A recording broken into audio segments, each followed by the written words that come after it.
세상은 흔히 얼굴에 남은 깊은 흉터를 감추고 싶은 상처나 지워버리고 싶은 불행의 흔적으로 여기곤 합니다. 특히 대중의 시선 앞에 서야 하는 이들에게 얼굴의 결점은 치명적인 약점이나 수치심의 근원이 되기도 합니다. 하지만 가수 임영웅의 왼쪽 뺨에 새겨진 선명한 흉터는 기극의 상징이 아닌 한 인간이 고난을 대하는 품격이 어떠해야 하는지를 보여주는 거룩한 훈장입니다. 어린 시절 지독한 가난 때문에 유리 파편이 박힌 얼굴을 제대로 수술조차 받지 못해 평생 남게 된 그 깊은 자국을 보며 그의 어머니는 피눈물을 흘리셨습니다. 자식의 얼굴에 지울 수 없는 상처를 남겼다는 죄책감에 무너져 내리는 어머니를 향해 어린 임영웅은 울기는커녕 밝게 웃으며 이렇게 말했습니다. 어머니, 걱정하지 마세요. 내 얼굴에 나이키가 있어요. 고통의 산물인 흉터를 승리의 상징인 로고로 치환해버린 이 놀라운 해악은 단순한 아이의 재롱이 아니라 자신의 운명을 스스로 정의하겠다는 거대한 영혼의 선언이었습니다. 이러한 결핍에 굴복하지 않고 오히려 그것을 긍정의 힘으로 승화시키는 태도를 연함. 박지원 선생은 대인다운 풍모, 즉 세상이 정해놓은 불행의 틀을 비웃으며 스스로 자신의 가치를 결정하는 호탕한 기계라 칭송하셨습니다. 선생은 집안의 몰락이나 신체적 결함을 핑계 삼아 세상을 원망하며 방구석에 처박혀 있는 유약한 자들을 향해 하늘이 내게 준 시련은 너를 파괴하려는 재앙이 아니라 너를 세상에 단 하나뿐인 보석으로 깎아내려는 정교한 칼날이다. 어찌 칼날 무서워 몸을 사리며 제 빛깔을 잃어버리려 하느냐며 매섭게 꾸짖으셨습니다. 선생은 늘 말씀하셨습니다. 천하에서 가장 어리석은 자는 남이 그어놓은 상처에 제 인생을 가두는 자요.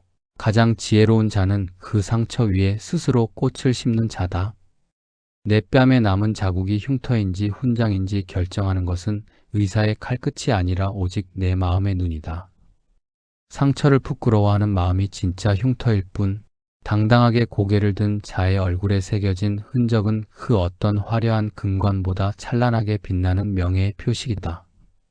선생의 가르침대로라면 상처를 가진 자만이 타인의 상처를 어루만질 수 있는 자격을 얻게 됩니다. 임영웅의 노래가 유독 많은 이들의 가슴을 깊게 파고드는 이유는 그의 목소리에 담긴 위로가 단순히 기술에서 나오는 것이 아니라 자신의 흉터를 승리의 문장으로 바꾼 그 처절하고도 당당한 생애 기록에서 나오기 때문입니다. 선생은 말씀하셨습니다. 길이란 본래 매끄러운 비단길만 있는 것이 아니다. 돌부리에 채여 넘어지고 가시던 불에 긁혀 피가 나야 비로소 진짜 길의 맛을 아는 법이다. 흉터 하나 없는 매끈한 얼굴로 평생을 보낸 자가 어찌 인생의 깊은 골짜기를 노래할 수 있겠느냐? 내 뺨의 그 흔적은 내가 그만큼 치열하게 삶의 파도와 맞서 싸웠다는 증거요. 하늘이 너를 특별히 지목하여 세상을 위로하는 도구로 쓰겠다는 약속의 징표다. 당신의 흉터를 숨기지 마십시오. 당신이 당신의 상처를 승리의 상징이라 부르는 순간 당신의 인생은 패배의 나락에서 승리의 시상대로 단숨에 뛰어오르게 될 것입니다. 임영웅의 삶에서 뺨의 흉터가 주는 울림은 그가 겪었던 무명 시절의 고단함과 더욱 깊게 맞닿아 있습니다. 세상을 울리는 목소리를 가졌음에도 그에게 주어진 현실은 차가운 냉대와 지독한 가난뿐이었습니다. 편의점 아르바이트와 화력발전소 청소, 심지어 겨울철 지하철역 인근에서 매서운 강바람을 맞으며 고구마를 팔아 생계를 이어가던 그 시절, 그는 자신의 처지를 비관하거나 하늘을 원망하며 주저앉지 않았습니다.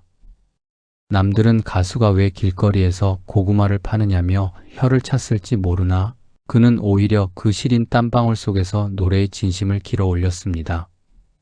이러한 현장의 삶을 귀하게 여기고 실질적인 실천을 중시하는 태도를 연암 박지원 선생은 실용의 지혜라 부르며 찬양하셨습니다.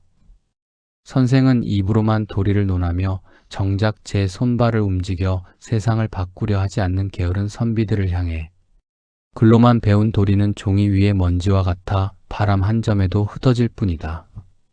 농부가 뙤약볕 아래서 흘린 땀방울이 가을의 풍요를 약속하듯 사람의 인생 또한 오늘 내가 쏟은 정성의 무게만큼만 열매를 맺는 법이다라고 매섭게 경책하셨습니다.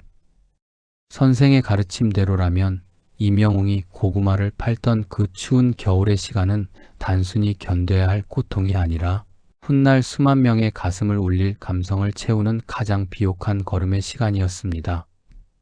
선생은 늘 말씀하셨습니다. 천하를 움직이는 것은 화려한 말재주가 아니라 소리 없이 쌓아 올린 우직한 실천이다.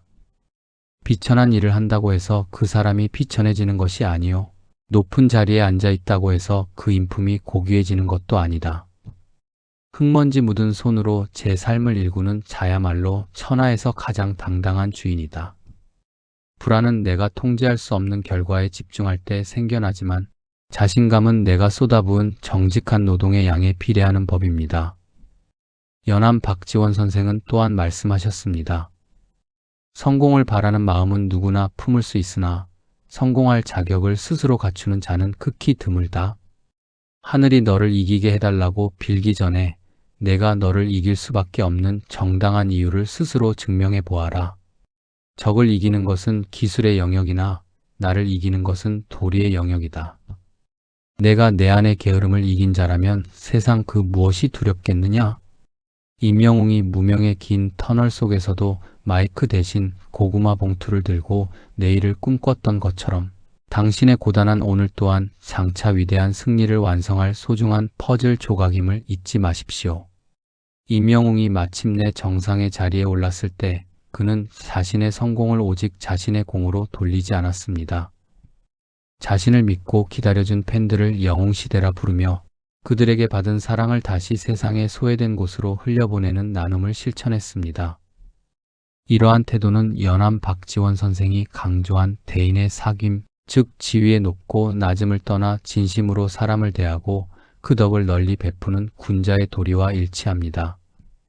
선생은 권력의 줄을 잡으려 혈안이 된 자들이나 조금만 성공해도 목에 힘을 주며 아나무인으로 구는 소인배들을 향해 제 몸 하나 귀하게 여기는 자는 똥 무더기 속의 벌레와 같고 남을 귀하게 여기는 자는 온 천하의 사랑을 받는 법이다라고 꾸짖으셨습니다. 선생은 말씀하셨습니다. 너의 빛남이 오직 너만을 비춘다면 그것은 꺼져가는 촛불에 불과하지만 그 빛이 세상을 비춘다면 그것은 영원히 지지 않는 태양과 같다. 사람을 사귀는 데 있어 가장 경계해야 할 것은 오만함이요. 가장 귀하게 여겨야 할 것은 겸손함이다.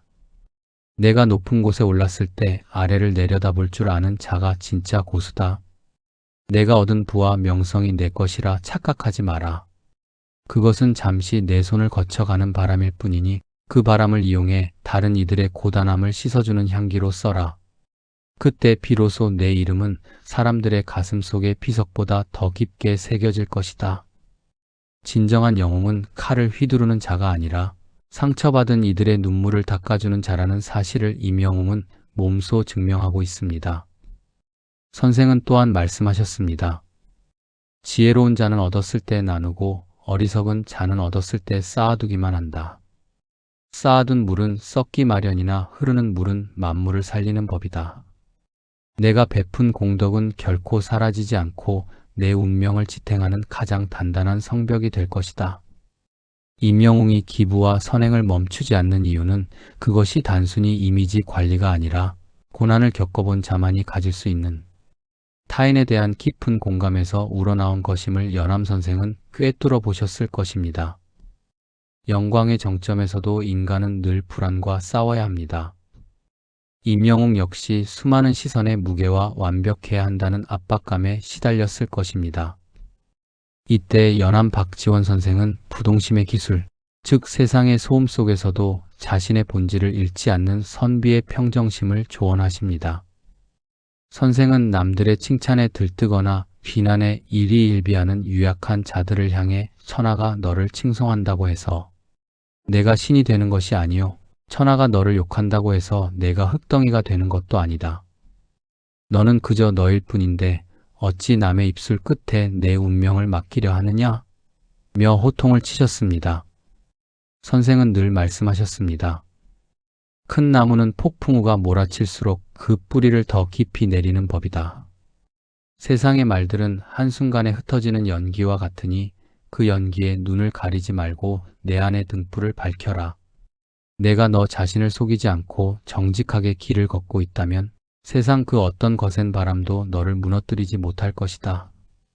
최고의 글쟁이는 붓을 들기 전 이미 문장을 완성하고 최고의 광대는 무대에 서기 전 이미 관객의 마음을 얻는다. 그것은 기술이 아니라 지독한 성찰과 연습 끝에 찾아오는 무아의 경지다. 임영웅의 노래가 완벽하게 들리는 이유는 그가 완벽해서가 아니라 자신의 부족함을 인정하고 그것을 메우기 위해 지독할 정도로 스스로를 담금질했기 때문입니다. 선생은 조언하셨습니다. 남의 눈치를 보며 춤추는 자는 일개광대에 불과하나 제안의 장단에 맞춰 춤추는 자는 천하의 명인이 된다. 너만의 가락을 찾아라. 세상이 요구하는 틀에 너를 맞추려 하지 말고 내가 가진 상처와 진심을 있는 그대로 쏟아내라. 그때 비로소 세상은 내 앞에 무릎을 꿇고 내 노래를 경청하게 될 것이다. 결국 임영웅의 삶이 우리에게 주는 최종적인 조언은 견딤과 완성의 미학입니다. 연암 박지원 선생은 결론적으로 우리에게 말씀하십니다. 인생은 한판의 승부가 아니라 끝없이 이어지는 항해와 같다. 흉터가 있다고 멈추지 마라. 가난하다고 비굴해지지 마라. 성공했다고 오만해지지 마라. 선생은 인생의 끝자락에서도 붓을 놓지 않으셨던 것처럼 우리에게도 멈추지 않는 정진을 요구하십니다. 선생은 마지막으로 강조하셨습니다. 길이란 걷는 자의 것이요. 지혜는 머무르지 않는 자의 것이다. 내가 어제 흘린 눈물이 오늘 보석이 되었듯이 오늘 내가 쏟는 정성은 반드시 내일의 영광이 될 것이다. 흉터는 내가 약해서 생긴 것이 아니라 내가 강해서 살아남았다는 증거임을 한순간도 잊지 마라. 내 얼굴의 나이키는 내가 승리할 운명을 타고났음을 알리는 하늘의 인장이다. 어둠을 탓하며 앉아있기보다 작은 촛불 하나를 켜는 것이 낫고 제 상처를 원망하기보다 그 상처가 자라나 그늘을 만들게 하라. 내가 내 결점을 사랑할 때 비로소 세상도 너를 사랑하기 시작할 것이다. 오늘 지혜와 깨달음에서 다룬 임영웅의 서사는 단순히 한 가수의 성공담이 아닙니다.